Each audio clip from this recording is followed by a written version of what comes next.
Accueillons notre premier invité, Martin Booth, qui est déjà avec nous. Monsieur Booth, bonjour, bienvenue sur Métropole. C'est un plaisir de vous avoir pour faire le point sur la situation de la Digicel aujourd'hui. Bonjour Wendell et bonjour aussi à tous les téléspectateurs et les auditeurs de Métropole.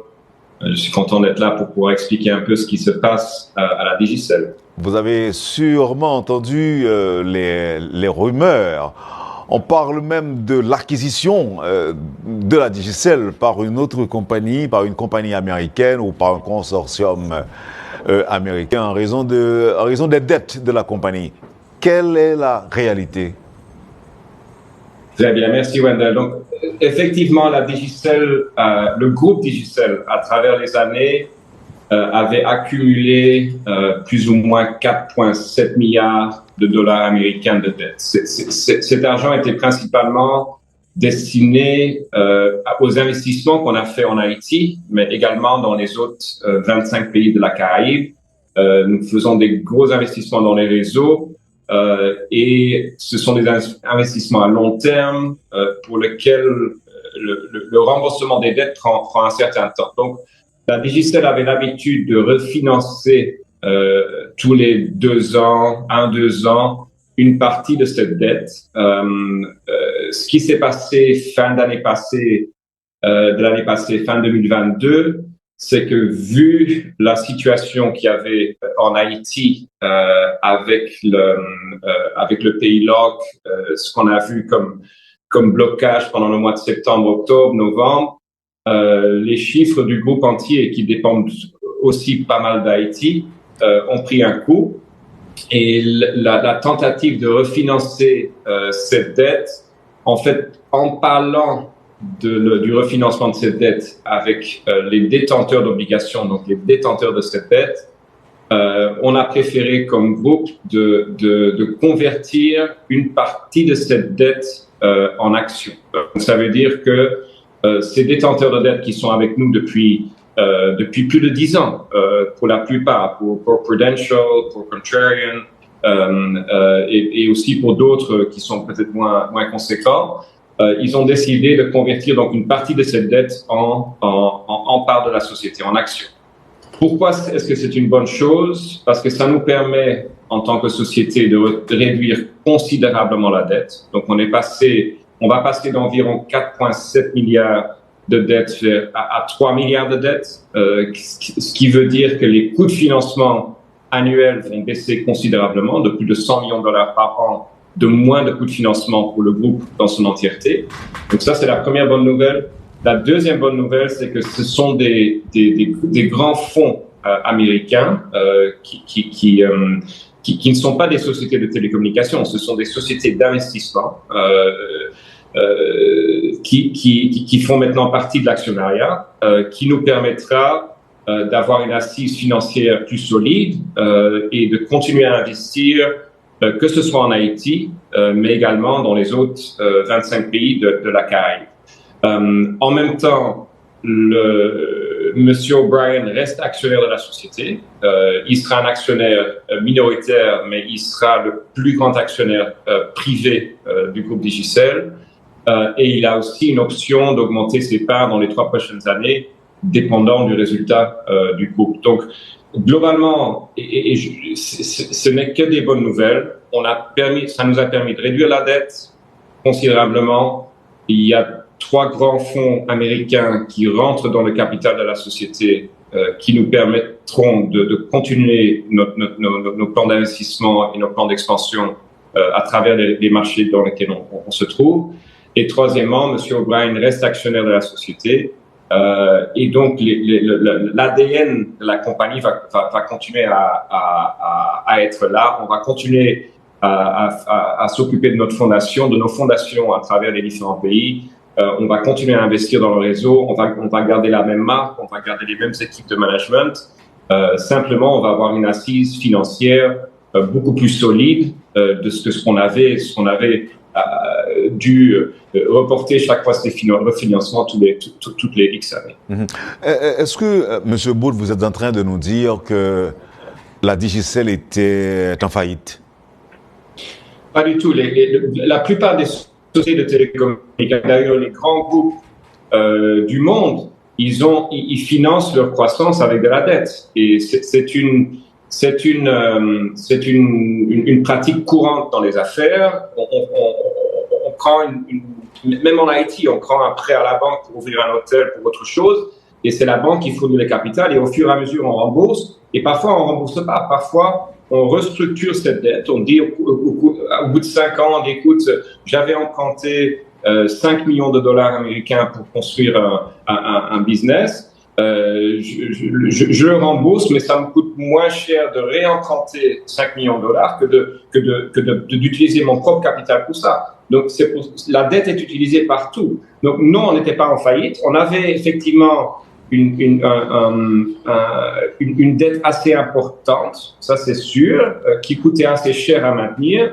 Donc, le fait qu'on puisse réduire une partie de cette dette est dans ce cas-ci bénéfique pour la Digicel. Mais on garde 3 milliards de dettes pour le groupe, parce qu'on a besoin de ces fonds pour faire fonctionner pour les investissements de la compagnie. Donc, la compagnie financièrement devient beaucoup plus solide. Absolument. On devient plus solide, on a d'autres actionnaires qui rentrent dans le groupe et qui peut maintenant nous préparer pour des nouveaux plans de croissance sur 3 à 5 ans. Et cela va inclure certainement Haïti aussi.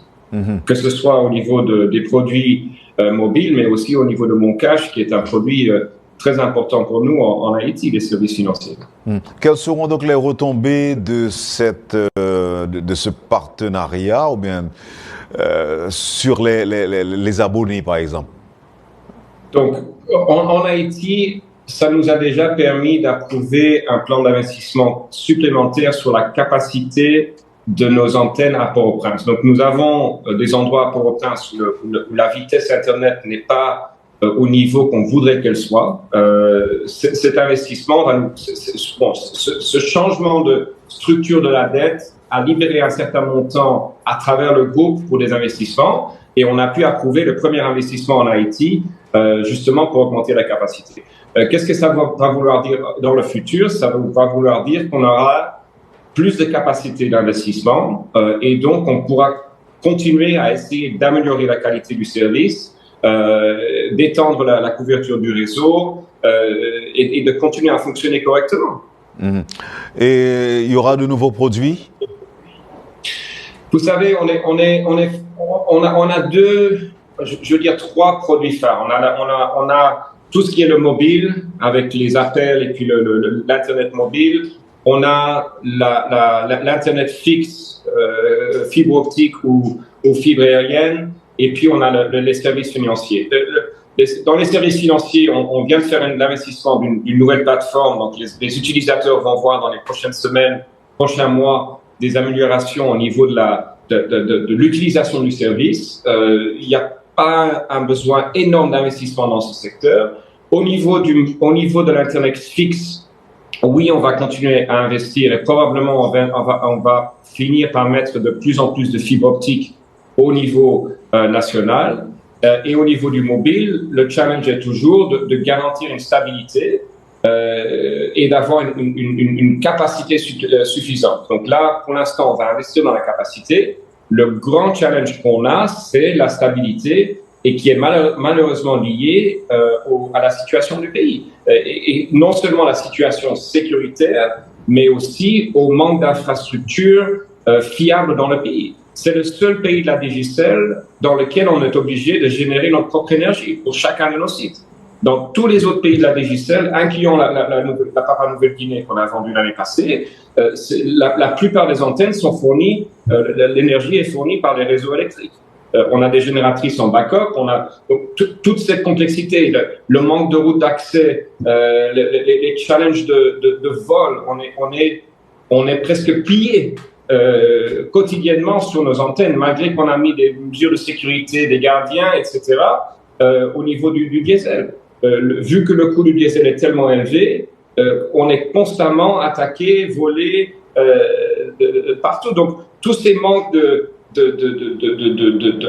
on va dire, de ce qui typiquement nous protège. D'ailleurs, tous ces aspects pour lesquels on paye une licence très chère, parce qu'on paye très cher à l'État haïtien une licence qui devrait en retour nous protéger nos investissements, tout ça nous manque. Donc cet aspect-là de stabilité, malheureusement, va rester un challenge. Heureusement que les équipes sont motivées, qu'on a adapté nos méthodologies de travail et qui nous permet, même dans les pires situations, de maintenir au moins un service plus ou moins raisonnable. Mais on voudrait bien sûr pouvoir offrir un beaucoup meilleur service. Et pour cela, il faudrait qu'on ait un cadre qui nous permettrait de le faire. L'accès des sites reste toujours difficile, si je crois comprendre, puisque à un moment donné, c'était une crise assez importante comme ça, puisque vous n'avez pas pu acheminer du carburant dans les sites. Est-ce qu'aujourd'hui, il y a une amélioration, ou encore est-ce que ça continue? C'est bien sûr beaucoup mieux que ce que c'était au mois de septembre de l'année passée, mais en même temps, ça reste très compliqué. Il y a, comme on le sait tous, il y a plusieurs zones de la capitale, de l'Artibonite, etc., qui sont encore contrôlées par des gangs armés. La plaine, on n'en parle pas. Quand il y a des clashs entre la police et les gangs, on ne peut pas bouger non plus. Donc oui, on est quotidiennement confronté à des problèmes d'accès, et ce n'est pas même toujours forcément des gangs armés, Wendell. Ça peut être aussi des communautés qui essayent de monnayer le passage pour avoir un avantage quelconque. Donc ça reste très compliqué, et quotidiennement, on a une équipe de plus de 7 personnes qui sont continuellement en train de négocier, de discuter, et ce qu'on veut surtout éviter, on ne veut pas rentrer dans une question de rançon. Donc, on doit discuter sans qu'il y ait contrepartie, à part le fait de donner un service, de pouvoir accéder à nos antennes pour servir la communauté qui nous bloque. Donc ça demande beaucoup d'énergie, ça fait que nous avons une qualité de service qui n'est pas à l'auteur qu'on voudrait l'avoir. Et surtout, ça augmente considérablement nos coûts d'opération. On peut plus se fier au planning et comme je disais, l'autre grand problème, c'est le vol.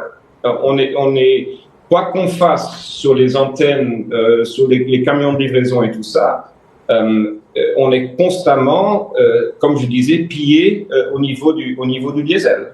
C'est une ressource rare. Ça coûte assez cher, donc les gens malheureusement, ils ont des problèmes financiers, donc ils viennent chez nous pour se servir. Malgré ces problèmes auxquels la Digicel fait face, vous avez réussi quand même à trouver des gens qui décident de transformer la dette des Digicel en partenariat. Qu'est-ce que vous avez utilisé?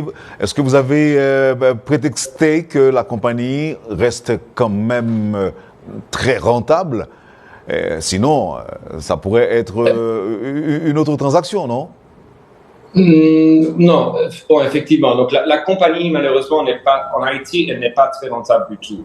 Si on regarde les profits après taxes et investissements, elles sont presque à zéro, légèrement négatives, presque à zéro. Si on regarde le groupe dans son entièreté, on a une certaine profitabilité, surtout parce que la pression fiscale dans la plupart des autres îles, d'ailleurs dans toutes les autres îles de la Caraïbe, est beaucoup plus faible, et nos coûts d'opération sont beaucoup plus faibles aussi. Donc ce qui nous permet d'avoir un certain profit qui est dégagé. Le pari de ces fonds d'investissement, c'est ils parient sur la croissance de la région. Heureusement, à l'exception d'Haïti, la plupart de nos marchés sont en croissance. Ce sont des pays à destination touristique, ce sont des pays qui ont trouvé une certaine stabilité. Je regarde la Jamaïque, par exemple, qui a une très bonne croissance constante, basée sur le tourisme, mais aussi basée sur des investissements locaux qui ont été faits dans la technologie pour par exemple, faire du business process outsourcing, pour stimuler l'agriculture, qui font que le pays est dans une phase de croissance. Donc, ils ont misé sur le fait que la région des Caraïbes va être en croissance et qu'on peut espérer qu'Haïti va se stabiliser et qu'on peut retourner dans une phase de profitabilité en Haïti. Merci. Oui. Alors, là, on dit cette transaction concerne Digicel Haïti ou elle concerne Digicel de façon globale? C'est Digicel Group, c'est pas une transaction haïtienne. Haïti fait partie du groupe Digicel. Cette transaction est une transaction qui concerne Digicel Group. Et moi-même, je suis à Digicel Group depuis le mois de mars aussi. Je suis le COO de Digicel Group, donc je chapeaute les 25 pays. Donc c'est pour ça que je me permets de parler aussi des autres pays du groupe qui font qui sont peut-être une raison supplémentaire, une raison principale pour laquelle les investisseurs ont décidé d'investir dans cette compagnie. Est-ce que le nombre de pays augmente aujourd'hui? Est-ce que Digicel reste seulement en Haïti, à la Jamaïque et aux États-Unis? Non? Non, on n'est pas aux États-Unis vraiment. On a un bureau ici pour les renvois de minutes. On est dans tous les 25 pays de la Caraïbe, Wendell. Donc, à l'exception de Porto Rico et Cuba, et sur chacune des îles. En plus de ça, on est en El Salvador, la Guyane française et la Guyane anglaise et le Suriname. Est-ce que les gens qui nous suivent là, qui regardent cette émission, Martin Boot, doivent se mettre en tête qu'ils n'auront plus à se plaindre de la qualité des services offerts par la Digicel, et ceci pendant plusieurs années. Et déjà, avec cette transaction, je vous ai posé la question il y a quelques instants, à savoir quelles vont être les retombées directes, quels vont être l'impact de cette transaction sur les services de la Digicel. Est-ce que nous devons aujourd'hui nous dire que bon, il y a une nouvelle structure, il y a transformation au bord de la Digicel, ça va être différent. Maintenant, nous pouvons dire qu'on ne vole pas notre argent quand on achète des unités et autres, et que ça va s'améliorer. Est-ce qu'on peut le dire? Il y a plus de ce mythe de vol de minutes. On n'est plus accusé de ça. Ça, c'était quelque chose qu'on a pu régler il y a plusieurs années déjà, Wendell. Le problème du réseau, comme je disais, on peut faire des investissements et on est en train de faire des investissements dans la capacité. Malheureusement, la stabilité du réseau, on n'est pas l'État. On n'a pas une armée pour défendre toutes nos antennes. On n'a pas un ministère des Travaux publics pour construire toutes les routes. On n'a pas donc, on ne peut que faire ce qu'on peut faire dans l'état actuel du pays. Donc, ça veut dire que on fait beaucoup plus que ce qu'on devrait faire si on regarde notre licence. Notre licence devrait nous couvrir et nous protéger de beaucoup de façons. Les impôts qu'on paye à l'État, on est le plus grand payeur d'impôts, devrait nous donner une certaine protection de nos investissements. On n'a rien de tout ça. Donc, malheureusement, tant que la situation du pays ne s'améliorera pas considérablement, on aura toujours du mal à fournir un service au niveau qu'on devrait le pouvoir le fournir. Est-ce que les nouveaux partenaires ne vont pas imposer d'autres conditions? Par exemple, vous demander de ralentir un petit peu, de diminuer, je dirais, vos interventions dans le social, non? Non, on a des engagements clairs avec eux que les investissements dans le social vont continuer.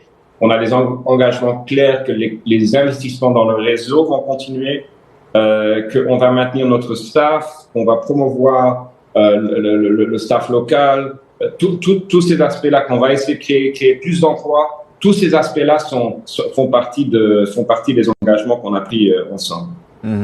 Et les tarifs ne vont pas être revus à la hausse, encore une fois? Les tarifs ont été revus à la hausse plusieurs fois les dernières années, principalement à cause de la chute de la gourde, mais aussi à cause des augmentations des coûts d'opération. Donc, rien ne dit qu'on ne devrait pas, à l'avenir, encore faire ça. C'est tout à fait courant dans tous les secteurs. Ça serait bizarre que les télécoms ne le fassent pas. Et si le pétrole continue de chuter, comme c'est le cas, et si la gourde continue... Dans ce cas-là, on n'en sera pas obligé de faire. Si le pétrole chute, mais pour l'instant, ce n'est pas reflété dans les prix qu'on paye à la pompe ou aux distributeurs. Si effectivement les coûts baissent, que la gourde se renforce, il n'y aura pas de raison d'augmenter les prix. Probablement, on pourra donner plus de générosité et les faire baisser. La possibilité était les métropoles. Nous sommes le mercredi 12 juillet 2023. Deux sujets à aborder ce matin à cette édition de la rubrique. Fin d'année passée, fin 2022, c'est que vu la situation qu'il y avait en Haïti avec le pays LOC, ce qu'on a vu comme blocage pendant le mois de septembre, octobre, novembre, les chiffres du groupe entier qui dépendent aussi pas mal d'Haïti ont pris un coup, et la tentative de refinancer cette dette, en fait, en parlant du refinancement de cette dette avec les détenteurs d'obligations, donc les détenteurs de cette dette, on a préféré comme groupe de convertir une partie de cette dette en actions. Ça veut dire que ces détenteurs de dette qui sont avec nous depuis plus de 10 ans, pour la plupart, pour Prudential, pour Contrarian, et aussi pour d'autres qui sont peut-être moins conséquents, ils ont décidé de convertir donc une partie de cette dette en part de la société, en actions. Pourquoi est-ce que c'est une bonne chose? Parce que ça nous permet, en tant que société, de réduire considérablement la dette. Donc, on va passer d'environ 4,7 milliards de dettes à 3 milliards de dettes, ce qui veut dire que les coûts de financement annuels vont baisser considérablement, de plus de 100 millions de dollars par an, de moins de coûts de financement pour le groupe dans son entièreté. Donc ça, c'est la première bonne nouvelle. La deuxième bonne nouvelle, c'est que ce sont des grands fonds américains qui ne sont pas des sociétés de télécommunications, ce sont des sociétés d'investissement qui font maintenant partie de l'actionnariat, qui nous permettra d'avoir une assise financière plus solide et de continuer à investir, que ce soit en Haïti, mais également dans les autres 25 pays de la Caraïbe. En même temps, Monsieur O'Brien reste actionnaire de la société. Il sera un actionnaire minoritaire, mais il sera le plus grand actionnaire privé du groupe Digicel. Et il a aussi une option d'augmenter ses parts dans les 3 prochaines années, dépendant du résultat du groupe. Donc, globalement, ce n'est que des bonnes nouvelles. Ça nous a permis de réduire la dette considérablement. Il y a 3 grands fonds américains qui rentrent dans le capital de la société, qui nous permettront de continuer nos plans d'investissement et nos plans d'expansion à travers les marchés dans lesquels on se trouve. Et troisièmement, M. O'Brien reste actionnaire de la société. Et donc, l'ADN de la compagnie va continuer à être là. On va continuer à s'occuper de notre fondation, de nos fondations à travers les différents pays. On va continuer à investir dans le réseau. On va garder la même marque. On va garder les mêmes équipes de management.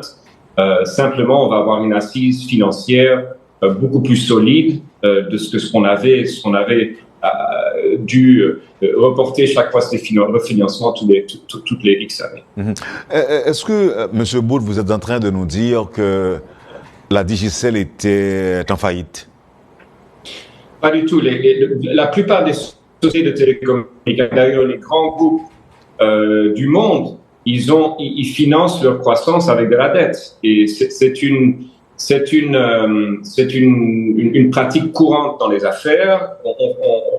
On prend même en Haïti, on prend un prêt à la banque pour ouvrir un hôtel, pour autre chose, et c'est la banque qui fournit le capital, et au fur et à mesure, on rembourse, et parfois, on rembourse pas. Parfois, on restructure cette dette. On dit, au bout de 5 ans, on dit, écoute, j'avais emprunté 5 millions de dollars américains pour construire un business. Je le rembourse, mais ça me coûte moins cher de réemprunter 5 millions de dollars que d'utiliser mon propre capital pour ça. Donc, la dette est utilisée partout. Donc, non, on n'était pas en faillite. On avait effectivement une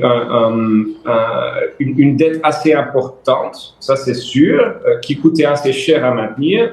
Donc, le fait qu'on puisse réduire une partie de cette dette est dans ce cas-ci bénéfique pour la Digicel. Mais on garde 3 milliards de dettes pour le groupe. parce qu'on a besoin de ces fonds pour faire fonctionner pour les investissements de la compagnie. Donc, la compagnie financièrement devient beaucoup plus solide. Absolument. On devient plus solide, on a d'autres actionnaires qui rentrent dans le groupe et qui peut maintenant nous préparer pour des nouveaux plans de croissance sur 3 à 5 ans. Et cela va inclure certainement Haïti aussi. Que ce soit au niveau des produits mobiles, mais aussi au niveau de Mon Cash, qui est un produit très important pour nous en Haïti, les services financiers.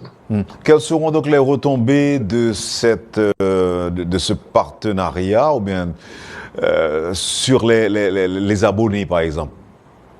Donc, en Haïti, ça nous a déjà permis d'approuver un plan d'investissement supplémentaire sur la capacité de nos antennes à Port-au-Prince. Donc, nous avons des endroits à Port-au-Prince où la vitesse Internet n'est pas au niveau qu'on voudrait qu'elle soit. Cet investissement ce changement de structure de la dette a libéré un certain montant à travers le groupe pour des investissements et on a pu approuver le premier investissement en Haïti justement pour augmenter la capacité.